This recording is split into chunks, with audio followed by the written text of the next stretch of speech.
रहमतुल्लाहि व बरकातुहु नहमदुहु व नुसल्ली अला रसूलिहिल करीम वस्सलातु वस्सलामु अला सय्यदिल मुरसलीन व अला आलिहि व असहाबिहि व बारिक व सल्लिम तस्लीमा।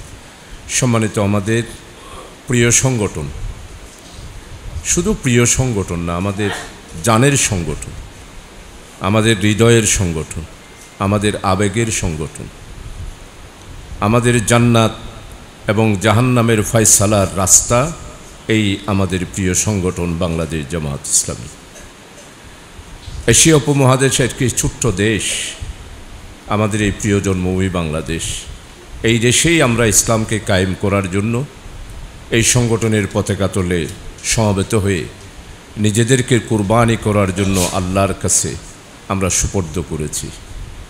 আজকে সেই সংগঠনেরই আগামী নির্বাচনে 288 ন্যাশনাল নাম্বার আর আমাদের লোকাল নাম্বার হচ্ছে যে 11 নির্বাচনী এলাকার সম্মানিত আমার সর্বস্তরের নির্বাচনের সর্বোচ্চ দায়িত্ব পালন করার জন্য আমার প্রিয় জিন্দা দিল আগামী নির্বাচনের যুদ্ধে জামাত ইসলামী যাদেরকে যোদ্ধা হিসেবে বাছাই করেছেন আমাদের প্রিয় দায়িত্বশীল ভাইদের এই সম্মেলনের সম্মানিত সভাপতি, সম্মানিত আজকে প্রধান বক্তা এবং আমাদের চট্টগ্রাম মহানগরীর সম্মানিত ভারপ্রাপ্ত আমির, বিশিষ্ট পরিবেশ বিজ্ঞানী, ইসলামী চিন্তাবিদ, সম্মানিত জনাব জননেতা নজরুল ইসলাম ভাই, সম্মানিত আজকে আমাদের যাকে নিয়ে আমরা সামনে যুদ্ধে কমান্ডার হিসাবে সিপাহ সালার হিসাবে সংগঠন পেশ করেছেন আমাদের সবারই প্রিয় ভাই,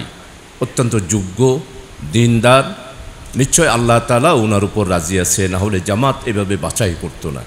আমাদের সম্মানিত প্রিয় ভাই জননেতা সাবেক কাউন্সিলর জননেতা জনাব শফিউল আলম ভাই, সম্মানিত বাংলাদেশ ইসলামী ছাত্র শিবির আমাদের কলিজার টুকরার সংগঠন, আমাদের এই অঞ্চলের সম্মানিত সভাপতি, আমাদের প্রিয় এবং আমার অত্যন্ত স্নেহজন্য আমি অত্যন্ত ভালোবাসি জনাব রনি, এবং আমাদের নির্বাচন পরিচালক অ্যাসিস্ট্যান্ট সেক্রেটারি মোহাম্মদুল্লাহ ভাই, শ্রমিক কল্যাণ ফেডারেশনের সম্মানিত কেন্দ্রীয় অ্যাসিস্ট্যান্ট সেক্রেটারি, বিশিষ্ট শ্রমিক নেতা, শ্রমিক আন্দোলনকে যিনি চট্টগ্রামের শিকড়ে নিয়ে গিয়েছেন, তৃণমূলে নিয়ে গিয়েছেন আমাদের প্রিয় ভাই জনাব SM লুৎফর রহমান ভাই, সম্মানিত ডবল মোরিং থানার অত্যন্ত প্রবীণ এবং আমি তো মনে করি বর্ষিয়ান আমাদের জনাব ফারুকে আজম ভাই, সদরঘাটের আমির শেখ আমাদের সম্মানিত গফুর ভাই, ইপিজেটের আমির, আমারও বয়সের চেয়ে বড় হবে মনে হয় আমাদের সম্মানিত মোকাররম ভাই, এরপরে আমাদের সেলিম ভাই পতেঙ্গা থানার আমির, অন্যান্য দায়িত্বশীল বৃন্দ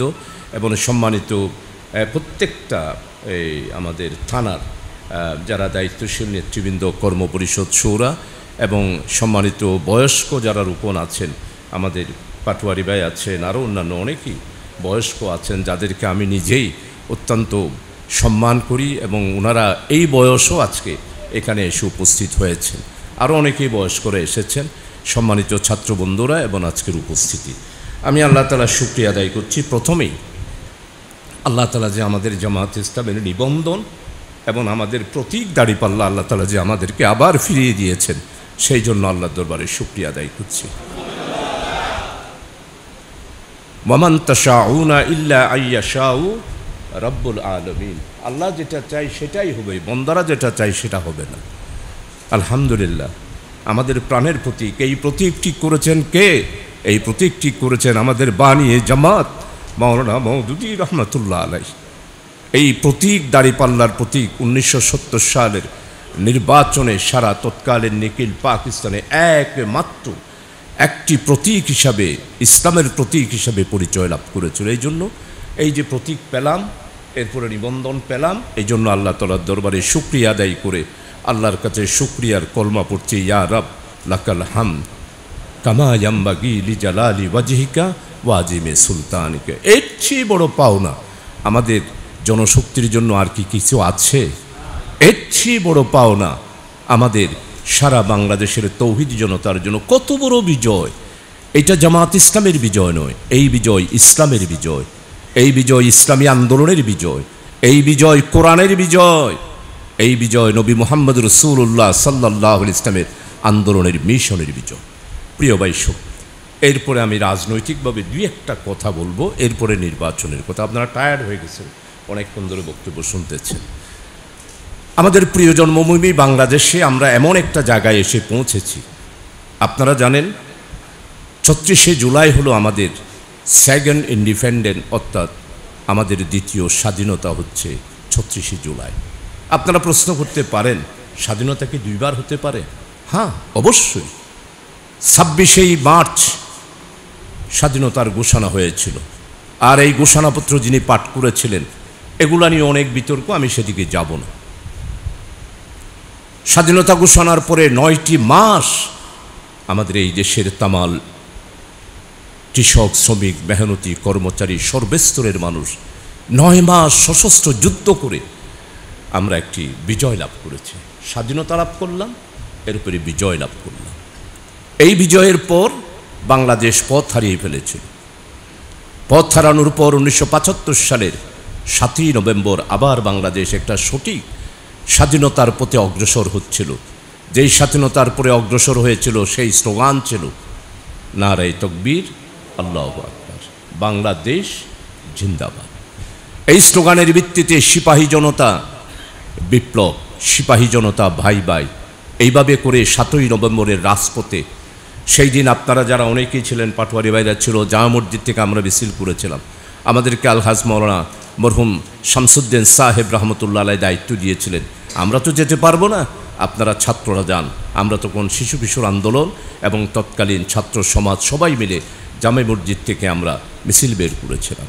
সেই মিছিলে আমি দেখেছি আমরা মাত্র ৬ থেকে ৭০০ হবে আমাদের জামাতের শিবিরের আন্ডারগ্রাউন্ড লোকজন।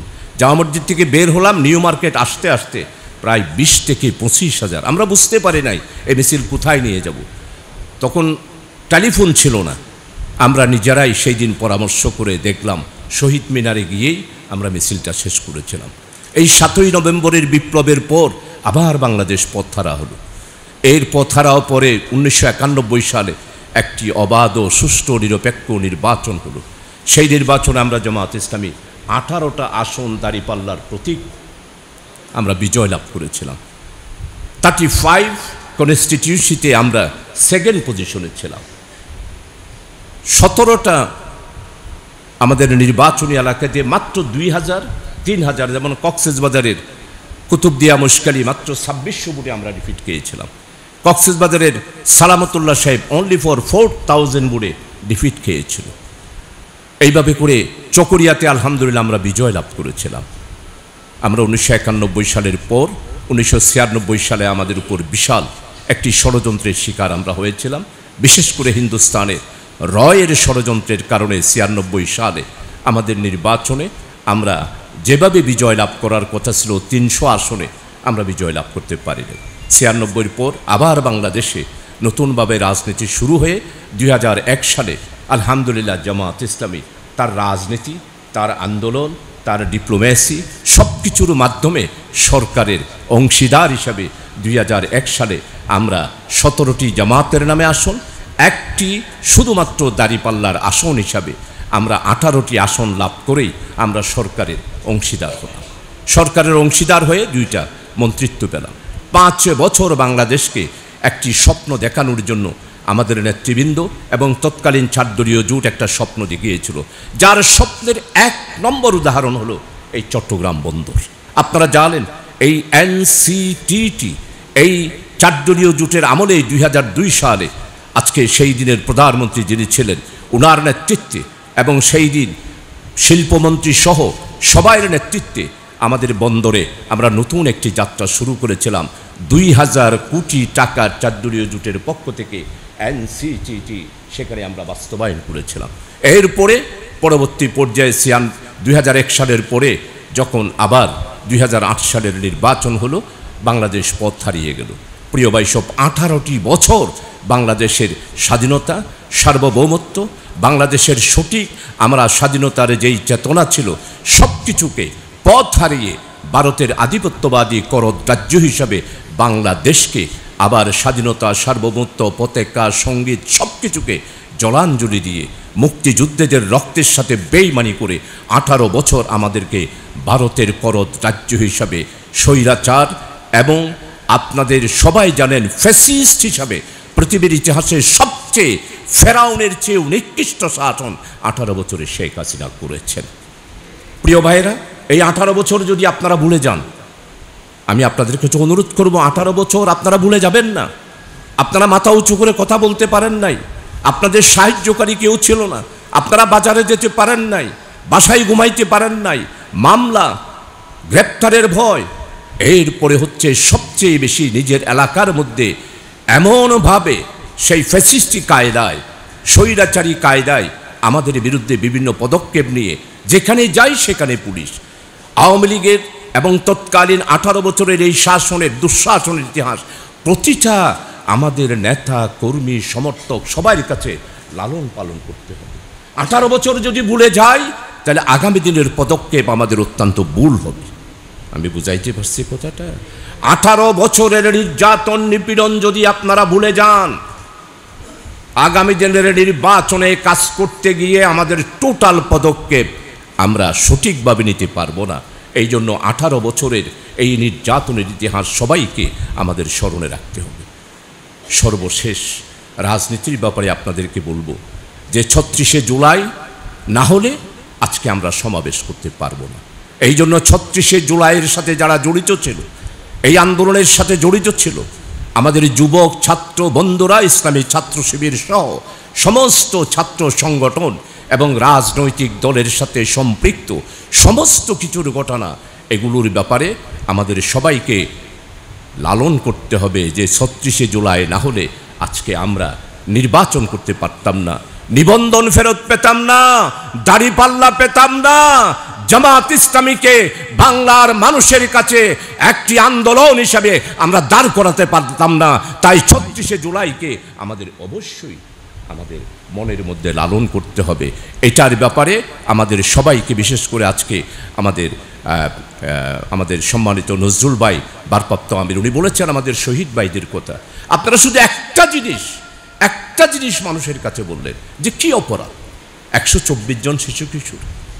আমি একটি ছোট্ট মেয়ে, তার ঘটনাটা ঢাকার মধ্যে পত্রিকার মধ্যে আমার দেশে বিস্তারিত বলেছে।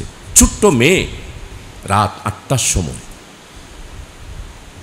মা এবং বাপ দুইজনের কুলের মধ্যে সেই কাঠের মধ্যে পালঙের মধ্যে খেলাধুলা করতেছে। যখন হেলিকপ্টার এসেছে, মেয়ে আব্বাকে বলতেছে, আব্বু ঝিকঝিক ঝিকঝিক। আব্বু বলতেছে কি, সে হেলিকপ্টার এসেছে, দরজা বন্ধ করো, যে কোনো সময় গুলি হতে পারে। মেয়ে বলতেছে, না আব্বু ঝিকঝিক, আমি ওগুলো দেখব। বাপের কুল থেকে ওই আমার ছোট্ট মেয়েটি ছুটে গিয়ে ব্যালকনিতে গেল, সঙ্গে সঙ্গে সেই কাসিনার হেলিকপ্টার থেকে গুলি এসে আমার ওই ছোট্ট মেয়েটি গুলিবিদ্ধ হয়ে সেখানে তার রক্তাক্ত অবস্থায় মৃত দেহটি সেই করিডোরে পড়ে থাকল। এটা কিরকম রাজনীতি, এটা কিরকম রাষ্ট্র? তাই প্রিয় ভাইসব, আগামী দিনে 18 বছরের এই নির্যাতন আর বিশেষ করে জুন থেকে জুলাই পর্যন্ত যেই ত্যাগ তিতিক্ষা আমার ছাত্র ভাইয়েরা করেছেন, এগুলো আপনারা জনে জনে ঘরে ঘরে পৌঁছে দেবেন। এইবারের নির্বাচন ভোট না, এইবারের নির্বাচন কোনো ব্যক্তিকে নির্বাচিত করার নির্বাচন নয়। এবারের নির্বাচন হচ্ছে ফ্যাসিস্ট এবং স্বৈরাচারের বিরুদ্ধে প্রচণ্ডভাবে বিজয় লাভ করার জন্য আমাকে প্রমাণ করতে হবে বিশ্বের দরবারে আমরা ফ্যাসিস্ট এবং স্বৈরাচারের পতন ঘটিয়ে আমরা নতুন বাংলাদেশের যেই স্বপ্ন আমার ফয়সাল, শান্ত, ওয়াসিম আকরাম, সাইদ, মুগ্ধা যেই স্বপ্ন দেখেছে, সেই স্বপ্ন বাস্তবায়িত করার নির্বাচন হচ্ছে আগামী জাতীয় সংসদের নির্বাচন। তাই প্রিয় ভাইসব, এই নির্বাচনকে সেইভাবে করেই আপনাদেরকে গ্রহণ করতে হবে। আমি পরিশেষে আপনাদের কাছে বলবো, আমাদের বাংলাদেশের বর্তমান যে অবস্থা, আপনাদের সবার কাছে, আপনারা পত্রপত্রিকা সবাই সংগ্রাম তো সবাই পড়েন, তাই না? সংগ্রাম সবাই পড়েন। যারা যারা সংগ্রাম পড়েন আলহামদুলিল্লাহ, যারা পড়েন না তাদেরকে বলবো সংগ্রামটা আপনারা রাখবেন, পড়বেন। আমি কর্ণফুলীর কথা বলবো না, তো কর্ণফুলীর কথা বললে আপনারা হয়তো রাগও করতে পারেন। তো আমার পেপারটা যদিও বা হয়তো মানের দিক থেকে একটু আপনারা যেভাবে চান সেভাবে না হলেও, আমাদের এই জামাত ইসলামীর মহানগরীর এই কর্ণফুলী পেপারটা এই গত নভেম্বর থেকে এই পর্যন্ত রাজনৈতিকভাবে যে সার্ভিস দিয়েছে, ন্যাশনাল পত্রিকাও সেরকম সার্ভিস দিতে পারে নাই। বন্দর বলেন, দুর্নীতি বলেন, ঘুষ বলেন, প্রশাসন বলেন, বাংলাদেশের প্রশাসন যন্ত্রের যেই ব্যবস্থা বলেন, সব কিছুর ব্যাপারে কর্ণফুলী বলিষ্ঠ ভূমিকা রেখেছে। তাই আপনারা সংগ্রামের সাথে কর্ণফুলীটাও যারা যারা পারেন একটু করার চেষ্টা করবেন। এখন আসুন, আমাদের বাংলাদেশের বর্তমান আগামী দিনের নির্বাচনে জনগণ কাকে চায়, কাকে জনগণ ভোট দেবে, এই অ্যাসেসমেন্টটা আপনাদেরকে করতে হবে।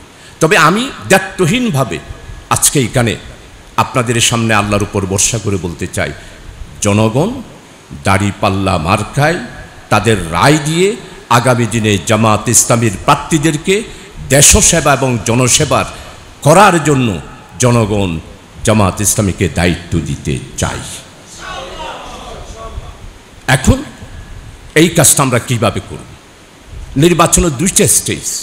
একটা হলো কর্মীরা, আমাদের জনশক্তিরা নির্বাচন করতে করতে করতে করতে একটা পর্যায়ে যখন দেখবেন যে জনগণেই নির্বাচনের জন্য রাস্তায় নেমে গেছে, নির্বাচন তারাই করার জন্য আপনাদের কাছ থেকে নেতৃত্ব কেড়ে নিয়ে জনগণেই নেতৃত্ব নিয়ে নির্বাচনের জন্য যখন এইখানে বিশাল একটি জনসমুদ্র এবং জনগণ নির্বাচনকে নিজেদের হাতে নিয়ে নিয়ে দায়িত্বশীলেরা শুধু থাকবে দায়িত্ব পালন করার জন্য, নির্বাচন করবে জনগণ, তখনই আমরা বিজয়টা ছিনিয়ে আনতে পারব ইনশাআল্লাহ। আমি কথাটা বুঝাইতে পারছি? আপনারা একটু কাজ করবেন, কাজ করতে করতে গিয়ে দেখবেন যে আর শফিউল আলম ভাই আপনাদের নাই। শফিউল আলম ভাই তখন জনতার নেতা হয়ে গিয়েছেন। যখন দেখবেন যে জনগণই শফিউল আলমকে কেউ সম্ভাষণ জানাচ্ছে, আবার কেউ বুকে আলিঙ্গন করছে, আবার কেউ বলছে শফিউল আলম আমার ছেলে, কেউ মা এবং বৃদ্ধ মহিলারা যখন বলবে আমি শফিউল আলমকে দোয়া করছি তুমি বিজয় হয়ে আসো, যুদ্ধের ময়দানে আমরা জনগণেই যুদ্ধ করব, জামাত কর্মীদের যুদ্ধ করার দরকার নাই, জনগণ আমরা নেমে গেছি, শফিউল আলমকে আমরা বিজয় করব।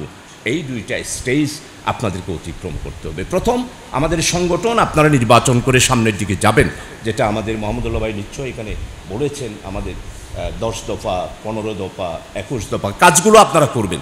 এরপরে দেখবেন যে জনগণেই আপনাদের কাছ থেকে নেতৃত্ব কেড়ে নিয়েছেন। মোকাররম ভাই আর রাস্তায় থাকবে না, আমাদের ফারুকে আজম ভাই আর রাস্তায় থাকবে না, আমাদের গফুর ভাই আর রাস্তায় থাকবে না, জনগণই রাস্তায় নেমে বলবে নির্বাচন আমরা করব। এইখানে আমাদের নজরুল ভাই বলেছেন টাকার কথা, টাকা কেন লাগবে? নো, নির্বাচন টাকার কোনো প্রয়োজন নাই, জনগণেই টাকা দেবে, জনগণেই নির্বাচন করবে, জনগণেই জামাত ইসলামের দাড়িপাল্লাকে বিজয় করার জন্য তাদের অর্থ, তাদের টাকা পয়সা, ইজ্জত সবকিছু রাজপথে বিলিয়ে দেবে। এটার নাম হইল গণ অভ্যুত্থান, এটাই হলো নির্বাচন, এটাই হলো বিজয়ের নির্বাচন। তা আমি এই জন্য আমার প্রিয় দায়িত্বশীল ভাইদের কাছে, আপনারা চিন্তা করবেন না, পয়সা অবশ্যই দেব, পয়সা অবশ্যই কেন্দ্র দেবে, জামাত দেবে, আপনারাও দেবেন, কিন্তু পয়সা খরচ করবেন একটা পর্যায় পর্যন্ত, এরপরে পয়সা খরচ করবে জনগণ। গতকালকে আমার কাছে একজন লোক টেলিফোন করছে, তো হয়তো আপনি একটু আমার বাসায় আসেন। যে হ্যাঁ অবশ্যই আসবো। তো আমি প্রায় 3800 মানুষের লিস্ট করেছি, অর্থাৎ এক সেন্টারে 20 জন করে আমার টোটাল সেন্টারে লিস্ট করেছি। তো কালকে থেকে আমার কাজ শুরু হয়েছে, আগামীকালও শুরু হবে। তো আলহামদুলিল্লাহ আমি ঘোষণা দিয়ে দিয়েছি।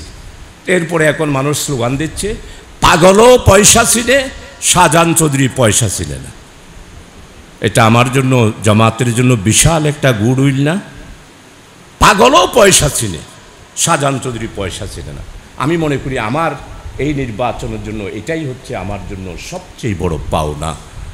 জনগণের পক্ষ থেকে জনগণেরাই এই কথা বলতেছে, এই জন্য আপনাদেরকেও ঠিক সেই অবস্থায় আসতে হবে। পাগলও পয়সা চিনে, শফিউল আলম পয়সা চেনে না।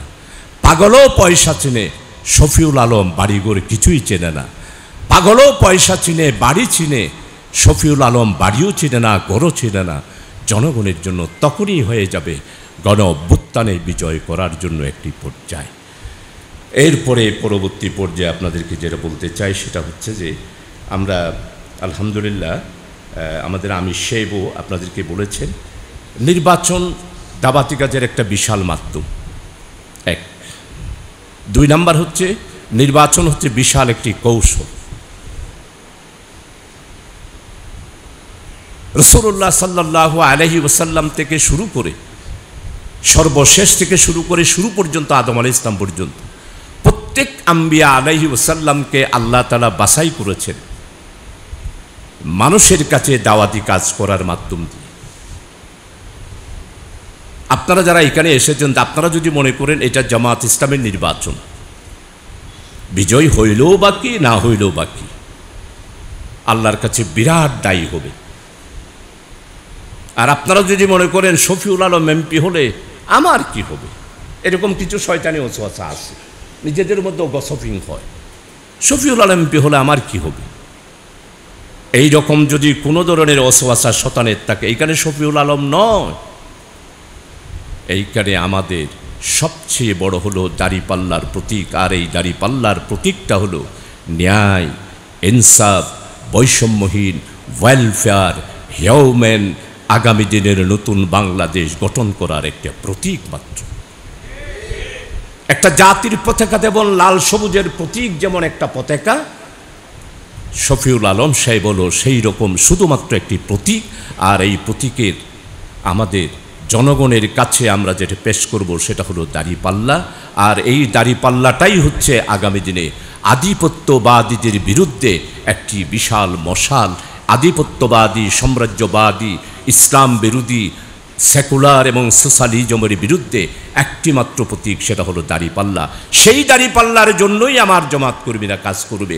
তাই আপনি ঘরের থেকে বের হওয়ার পর থেকে, যেটা মর্নিং টু মর্নিং বলা হয়েছে, আপনারা তো বিশ্বাস করবেন না, আমি অনেক সময় এই যে 8 মাস গেছে, আমি ফজরের নামাজ প্রায় 4 মাস জামে মসজিদে বাইরে থেকে এসে পড়েছি, এরপরে বাসায় গেছি। এখন আমি মনে করেছিলাম যে আমার কিছু কাজ হালকা হবে, মানুষ থাকবে না। বিশ্বাস করে নজরুল ভাই দেখেছেন, কালকেও রাত 2:30টা পর্যন্ত আমার কাছে মানুষ। কর্ণফুলীতে গেলে মাহমুদুল্লাহ ভাই দেখেন মিনিমাম 30 থেকে 50 জন মানুষ বসে রয়েছে। আজকে হিন্দু আসছে প্রায় 7 থেকে 8 জন মতো। কেউ বলছে বাসার সমস্যা, কেউ বলছে আমাকে সিটি কর্পোরেশন থেকে ছাঁটাই করেছে, কেউ বলতেছে পদ্মাতে আমার এই অবস্থা, কেউ বলতেছে আপনার ইস্টার্ন রিফাইনারিতে আমার এই অবস্থা, কেউ বলতেছে জুট মিলে আমার এই অবস্থা, কেউ বলতেছে পাট কলকারখানায় এই অবস্থা। তো এই জন্য আমি ইয়াকে আমাদের ডাক্তার ফজলু ভাইকে নির্দেশ দিয়েছি, ভাই আপনারা একটা পাবলিক আপনাদের সাথে দেখা করার জন্য আপনারা একটা ব্যবস্থা করেন। আজকে ডক্টরদের একটা সম্মেলন হয়েছিল, সেখানে আমাদের একটি নামের সাহেবও ছিল, আমিও ছিলাম। তো এই জন্যে আমি আপনাদের খেদমতে আরজ করব, এখানে যদি আপনারা মনে করেন যে শফিউল আলম ভাইকেই করতে হবে, নট ডেট, এগুলো সব আপনাদেরকেই করতে হবে, পাগলের মতো করতে হবে। আপনি এইখানে বিশেষ করে নির্বাচনের জন্য এখানে 21 দফার মধ্যে আছে নির্বাচন কর্মী সংগ্রহ করার জন্য জামাত দায়িত্বশীল ভাইদেরকে এখন থেকে লিস্ট করতে হবে, যারা মর্নিং টু মর্নিং কাজ করতে পারে। এই রকম যুবক, তরুণ এবং যারা উৎসাহী, যারা সমাজের মধ্যে নির্বাচনের জন্য পাগল হয়ে যায়। নির্বাচন আসলে কতগুলো লোক নির্বাচনমুখী এমন পাগল হয়ে যায়, যেটা আপনারা, আমার মনে হয় তাহের ভাই তো নির্বাচন করেছেন, এরপর থেকে শফিউল আলম কাউন্সিলর নির্বাচন করেছেন, কিন্তু ন্যাশনাল নির্বাচন আমরা করতে পারি নাই। এই জন্য নির্বাচন কর্মী সংগ্রহ করার জন্য এবং আপনাদের প্রত্যেকটা বাড়ি, যারা যারা পারেন আর কি, সবার জন্য না, জনতার জন্য আপনার বাড়িটা ওপেন করে দিবেন। নারী পুরুষ নির্বিশেষে, যুবক ছাত্র, সর্বস্তরের গরিব নিঃস্ব মানুষ সবার জন্যে। হাদিস শরীফেতে স্পষ্ট, আপনি একজন দুঃখী মানুষের দুঃখ শোনার পরে সেই দুঃখ মোচন করার জন্য যদি তার সাথে একটু আপনি অগ্রসর হন, হাদিস শরীফে এসেছে যে আপনি রমজান মাসের শেষ 10 দিন এতেকাফ নিলে যত সোয়াব, তার চেয়েও বেশি সোয়াব হয় এই সামাজিক মানুষের দুঃখ দুর্দশার কাজটা করার জন্য। তো আমি আর বক্তব্য দীর্ঘ রাখবো না। আপনাদের সবাই, আপনাদের জামাতের আজকে যেহেতু দায়িত্বশীল বৈঠক, তো আমাদের একটি নামের সাহেব পরিচয়টা নিয়েছেন। আমি একটু করে আপনার দাঁড়াতে হবে না, শুধু আমাদের জামাতের যারা রুকন তারা একটু হাত তুলেন দেখি। মাশাআল্লাহ, নজরুল ভাই, আমাদের সব রুকনের আসে, মাশাআল্লাহ। রুকন ভাইরা রুকন ভাইয়েরা, আমরা শপথ নিয়েছি, আমাদের টার্গেট একটি, জান্নাতে যাব আর এই দেশের মানুষকে মুক্তি করার জন্য একটি ওয়েলফেয়ার হিউম্যান একটি স্টেট করব। আমার রসুল যেটা করেছিলেন আমরাও সেটা করব। সেই শপথ আমরা সবাই নিয়েছি না? রুকন ভাইয়েরা নিয়েছি না? ইন্না সালাতি ওয়া নুসুকি ওয়া মাহইয়ায়া ওয়া মামাতি লিল্লাহি রাব্বিল আলামিন। ব্যাখ্যাটা পড়েন, বেশি করে পড়বেন, ব্যাখ্যাটা তাফসীরটা পড়বেন, এক একটা শব্দের তাফসীর। এই জন্য জামাত যদি আল্লাহর মেহেরবানি ইসলামী দলগুলা সহ মিলে যদি আমরা একটা পরিবর্তন যদি বাংলাদেশে করতে পারি, আমাদের ৩৬শে জুলাই শহীদ ভাইয়েরা যা রক্ত দিয়েছে, সেই শহীদ ভাইয়েরা কবরে বসে জান্নাতে বসে তাদের আত্মাটা প্রশান্তি পাবে। সেই তাদের আত্মার প্রশান্তির জন্য জামাতের রুকনদেরকে আজকে আমাদের ৮৩ বছর আমাদের সংগঠনের বয়স, এই ৮৩ বছরে একটি বিপ্লব আমরা ৩৬শে জুলাই দেখলাম। ভোট বিপ্লবের মাধ্যমে ক্ষমতার গ্রহণ করে জনগণের সেবা করার জন্য, দায়িত্ব পালন করার জন্য প্রত্যেকটা রুকনকে এই তামান্না নিয়েই আগামী নির্বাচনে কাজ করার আহ্বান জানিয়ে আপনাদের সবার প্রতি আল্লাহ তাআলা রহম করুক, দয়া করুক। এই নির্বাচনকে, আগামী দিনের নির্বাচনে আল্লাহ তাআলা এই আসনকে আমাদের জামাত ইসলামের আসন হিসাবে আল্লাহ কবুল করুক। আল্লাহর কাছে এই মুনাজাত এবং দোয়া করে আমার বক্তব্য এখানে শেষ করছি। ওয়া মা তৌফিক ইল্লা বিল্লাহ। আসসালামু আলাইকুম।